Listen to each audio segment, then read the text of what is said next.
minkälaisissa tunnelmissa tämä geopolitiikan keskustelupäivä on alkamassa?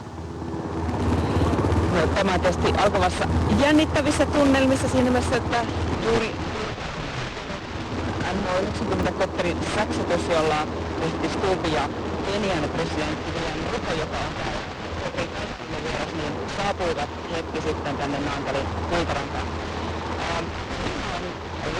Ja käy kevyt tuuli mereltä, puoli pilvistä on. No, maailman tilanne ei ole tämänkään verran aurinkoinen. Täällä eri maailmaa, jos ei ole niin selvää enää, että kuka tappaa vai revitään.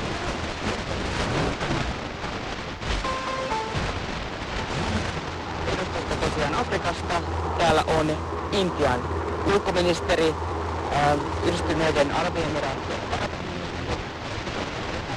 eli tavallaan tämä niin sanottu globaali etelä, muu maailma on täällä vahvasti läsnä.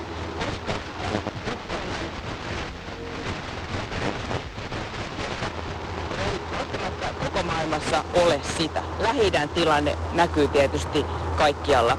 Ja mikä on kiinnostavaa on tietysti se, miten Suomi asemoituu ja presidentti täällä näillä puheenvuoroillaan tuo esille myös Suomen paikkaa tässä vähän sekavalta näyttämässä.